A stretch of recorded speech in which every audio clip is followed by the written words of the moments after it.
Hey, cup bros. Did you ever think about using your straws as weapons? We did! We used to buy wheatstone from pork rinds to turn our straws into axes, and we would axe the enemy. Well, Dita. This was back when we were collecting souls. I do wonder if the axe was the only choice. Maybe I could have turned it into an actual sword.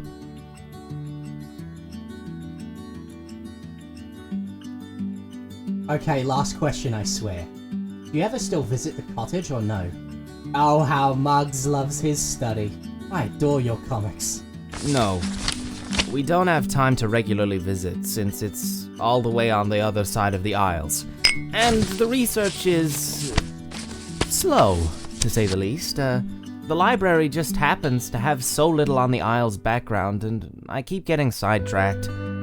The aisle's own background, and there's hardly anything on it. Unbelievable. Hey Muggs, I have a hypothesis on the strange language you found, as well as the Chalice anime in general. I think that the secret society moved through Greece at some point, and here's why. One of the symbols looks like the symbol for Omega. Other possible Greek symbols in the text include Rho, Epsilon, Kappa, and maybe Zeta, the earliest we can say. Yeah, good hypothesis. I've looked into that, and there is a resemblance, but it's not Greek exactly. It's hard to say the exact era of the mausoleums. I mean, it's part ancient Greek, and then suddenly Middle Ages. Either way, I'll keep it in mind. In the meantime, I'm heading to the library to look into our new findings. Thank you. I'll probably need it. Cops and Muds, do y'all remember anything about your birth parents? Well, no, we don't remember or know anything about them. Nah, they might not have even existed. But to be honest, I really want to know who they are, or were. I don't really care for them. There's not just the Calaxanimi, we know hardly anything about, but we also don't know our own birth parents? I mean, I don't know, maybe it's for the best, maybe there's a good reason why they've never appeared in our lives. I'm just really curious. I don't know, I'd prefer the ancestors that had a whole temple built for them.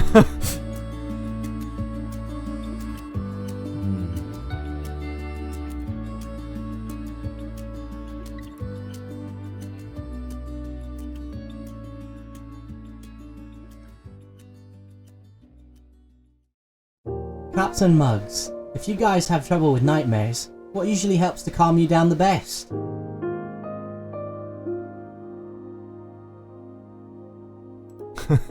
This is kinda embarrassing, but when I was little, whenever I had a nightmare, I'd wake up and sneak into Muggs's bed and sleep there. He would always accidentally wake me up, but I didn't want him to feel bad, so I just pretended to keep sleeping.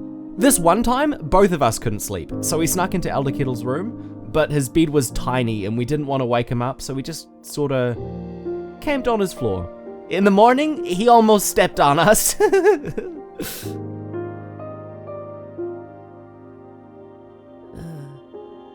We both used to get a lot of nightmares about all those battles and constant dying. I mean, we struggled with it for a long while. Huh? These days, however, I like to think I am pretty calm when it comes to nightmares. I might have them sometimes, but they're only dreams in the end.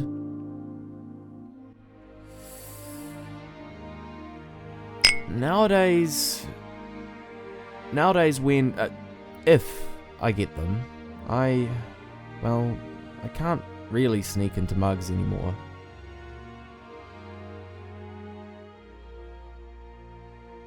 So, I sneak up onto the roof of our apartment block.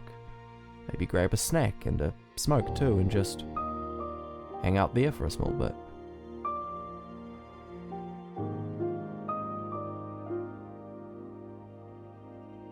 I haven't told Muggs about this yet. But lately I've been having this one dream or nightmare, I guess, that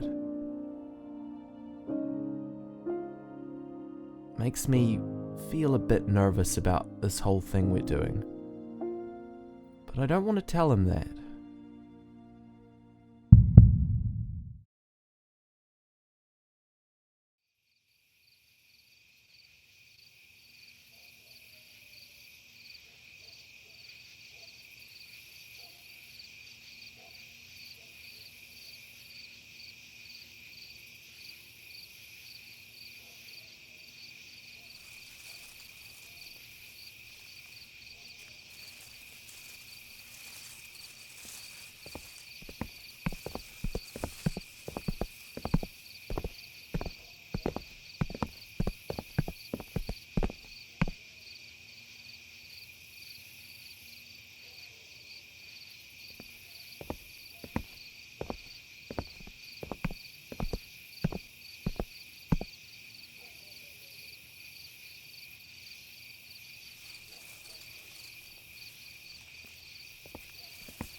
Hey! Who goes there? This is a restricted area! Get back here! Hey! Hey!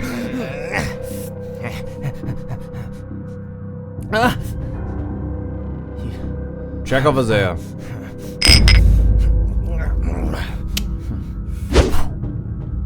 Nothing.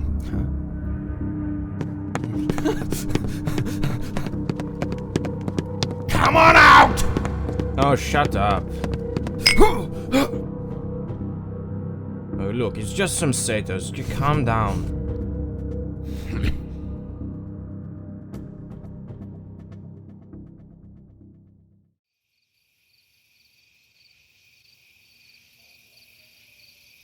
Oh.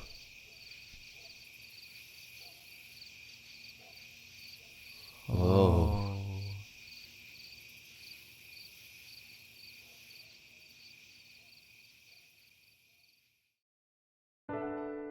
Shouldn't we be going home now? We already came all the way here. We can't go back now.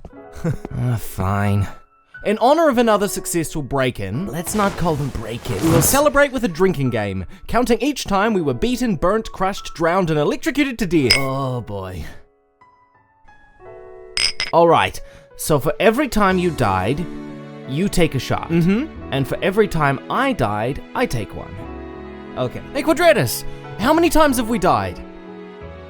Back 3 years ago, when you still listened to my rhymes, you failed and perished 157 times. I don't think I've brought enough to cover that. Oh, thank goodness.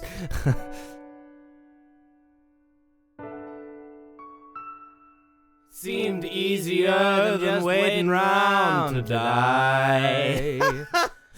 Oh, well, we sure didn't have to wait long to almost pass to the other side, huh? All the times we were broken, crushed, and burned. It was so scary, but it happened so much. It was just scary how unscary it was. Does that make sense? The posse, but caught up with the first time I died, it was terrifying. I wasn't in my body. I couldn't feel or think, but I just knew, and it feels like something I'm not supposed to remember. But then I do. Years I've been and waiting suddenly I'm breathing again. And all my senses rush back and it hurts. And I see you. and hey, Mugs! Look where I am.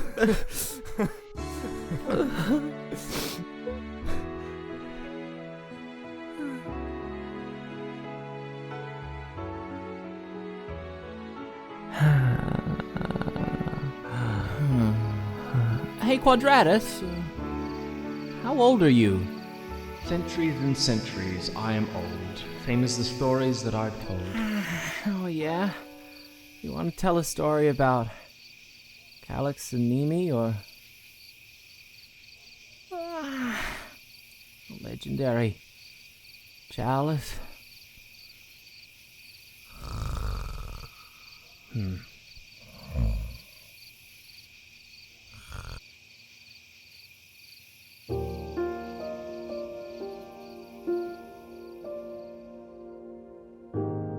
They had wills and hearts of gold, battled creatures not of their world. Leaping and dashing across fierce and brave, they thought they'd never have to meet their grave. They'd never have their final breath, and she too would come and count her deaths.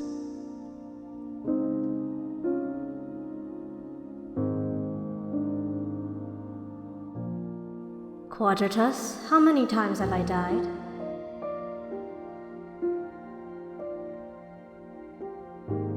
Quadratus?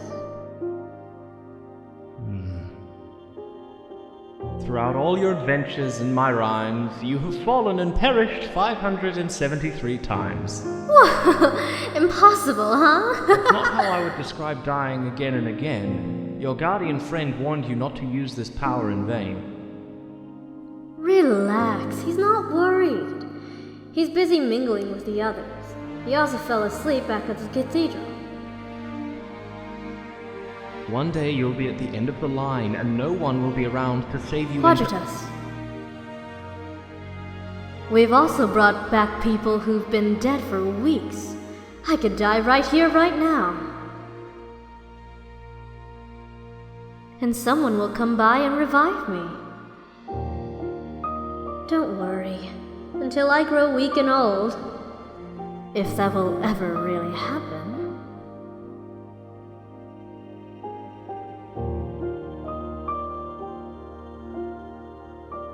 I will not disappear.